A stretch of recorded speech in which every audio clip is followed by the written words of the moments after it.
Hey gents, this is how you paint a Space Wolf in just under 5 minutes.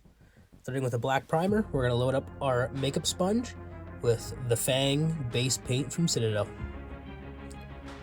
What we're going to do is just dab it all over. It is definitely the fastest way to get coverage other than using an airbrush, and definitely beats traditional methods like using a standard brush. You just dab it, do a couple coats of that, spreads evenly. It's a really good way. It stays out of the recesses there as well, as you can see, so it keeps those lines dark. Then once we're all done with that, we're going to go in with Russ Gray and do the exact same thing, being a little bit more conservative.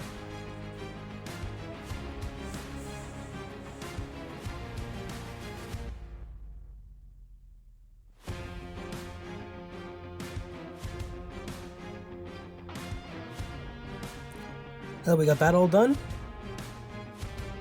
we're going to go in and touch up the backpack. I always leave them off, just it's easier to get pauldrons, and I really quite enjoy it that way.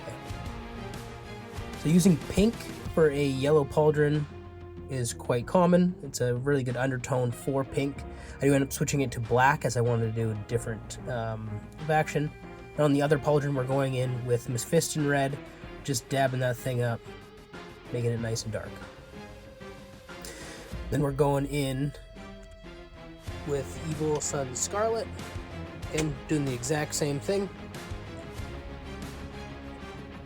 And this is me throwing on that yellow paint. I'm using Imperial Fists contrast paint, just slapping it on there. Did a good few coats.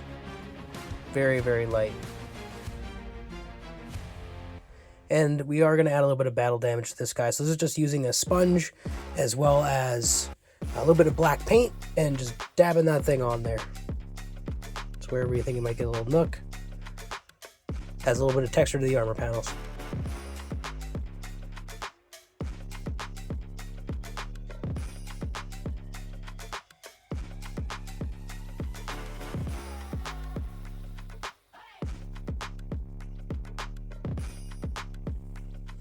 Then we're going to hit it with some Rynox hide. We're going to hit all the leather portions on the pouches, the belt, stuff like that.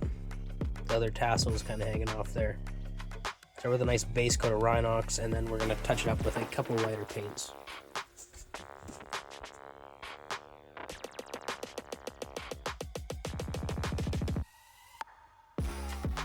So for this, what I'm using is gunmetal from Vallejo Air. Don't need to thin it down or anything, just slap it on. It has great coverage, and I strongly recommend it. And then just do your highlighting on the pauldrons there. Being real gentle not to get it all over the actual pauldron. Gotten much better at this, and this is why I leave the backpacks off, for that reason right there. Lord knows I touched that frickin' backpack and created a little mark. Now we're going in with some Mournfang brown. This is very watered down, just kind of stippling it on there, getting a decent amount. When it dries, it'll kind of dissipate a little bit, but at the same time, we do want that leather feel to it, so it'll tone down. Then, really, you could have left it at that, but I'm always going to go that step further. Throw some Streaking Grime from AK Interactive, and once we're done with that, we let it dry for about 15-20 minutes. Some people call it Grimdark in a bottle. I tend to agree. I do actually like black oil paints almost a little bit more.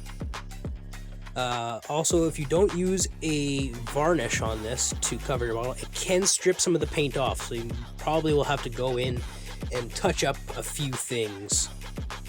As you see, just a little bit of mineral spirits, and it just wipes right off, leaving in that grime in that recesses, given that worn look. And then after that, I go in with a little bit of edge highlight with Russ Gray, just sort of hitting those edges. I did it to 90% of them. And at the very end, you end up with a little bit something like this. I didn't include the face recipe I used. I can make a quick video if that's something you'd be interested in. Feel free to comment, like, and subscribe. Cheers, gents.